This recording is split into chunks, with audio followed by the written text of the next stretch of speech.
This is a truly heartbreaking story that unfortunately reflects one of the horrors we have known during the pandemic. This is the documentary of Gretchen Anthony, a woman whose life was cruelly taken by someone who once seemed to be her soulmate.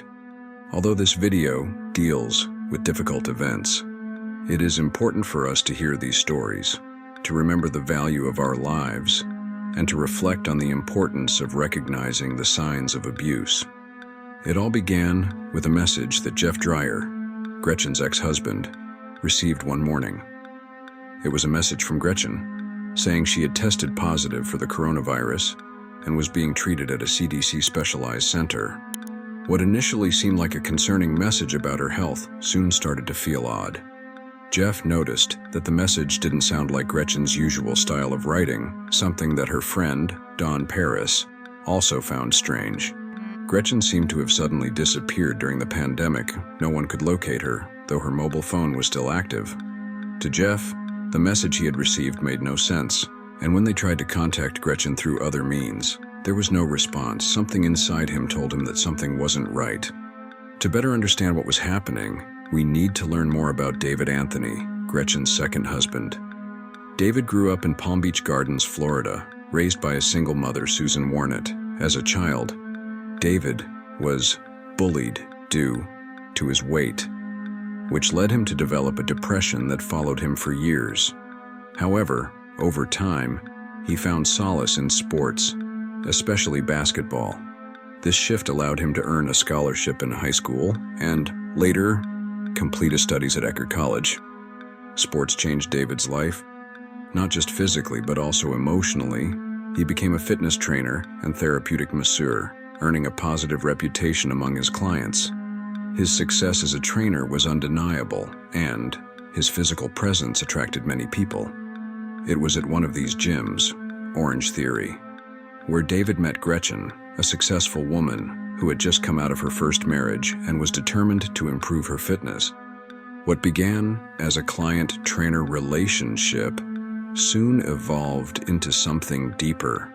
Gretchen and David married in Las Vegas in 2015, and to those who knew them, they seemed like the perfect couple. One of Gretchen's friends, Kelly Halla, remembered how happy they looked together. David was charming, well-spoken, and charismatic. However, over time, their relationship began to deteriorate. The first 2 years of marriage were good, but the next 3 years were a nightmare for Gretchen. According to those close to her, David became violent and verbally abusive. He also started developing conspiracy theories, even preparing for what he believed was the end of the world. From then on, Gretchen lived in fear. The death of David's idol, Kobe Bryant, in January 2020 only made things worse. David became erratic, losing his job and eventually his marriage. On February 28, 2020, just before the coronavirus pandemic began, Gretchen decided to leave David. She asked for a divorce and distanced herself from him. David did not take it well and moved in with his mother. It was a time of enormous tension, and Gretchen's friends warned her to stay away from him. To protect herself, Gretchen installed security cameras in her home. One night she texted Dawn, confessing that she was terrified. She was so afraid that she slept with a knife under her pillow. On March 23, 2020, Gretchen disappeared. Jeff, her ex-husband, received a strange message. When he tried to reach her, he couldn't get in touch. Dawn also tried, without success. No one knew where Gretchen was. 2 days later, Dawn reported her disappearance to the police, who went to her house. What they found was disturbing. The garage smelled strongly of bleach. The security cameras had been torn down, and there were traces of blood on the bed and towels in the washing machine. Neighbors reported hearing a woman screaming on March 21st, and one said they had seen a black truck in the area. That truck belonged to David. The police began investigating and discovered that Gretchen had never been admitted to any hospital. They also reviewed the security camera footage and noticed that while there was no trace of Gretchen, David had been driving the truck that was last seen in the area. This raised even more suspicions.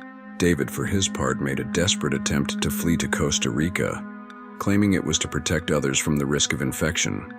In a message he sent to his mother, he explained that he had been in contact with Gretchen, who allegedly had COVID-19. and that he was leaving the country to avoid spreading the virus to anyone else.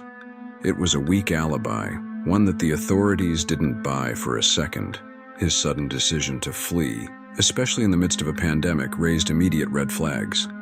The timing was too suspicious, and investigators quickly realized that David's supposed fear of spreading COVID-19 was merely a cover-up for something far more sinister. On March 27th, David was stopped at the New Mexico border as he attempted to leave the country. At the time, however, law enforcement didn't yet have enough concrete evidence to hold him. Despite their suspicions, they were forced to let him go. But David's freedom was short-lived. Just days later, police made a breakthrough that would change everything. They recovered footage from Gretchen's home security cameras, footage that revealed the horrifying truth behind her disappearance. In the chilling video, David was seen lurking around Gretchen's home, stalking her movements before finally attacking her. The footage captured him grabbing Gretchen, forcefully covering her mouth to silence her screams as he pushed her towards the garage. Gretchen, in a state of panic, desperately screamed for help. In her final moments of terror, she even attempted to get Alexa, her virtual assistant, to call for emergency services. Tragically, the system hadn't been set up to perform that function, leaving her helpless. The entire scene was caught on camera, leaving no doubt as to what had happened. David was dressed in sportswear, sneakers with fluorescent laces and white gloves. A bizarre and almost casual outfit for someone committing such a heinous act.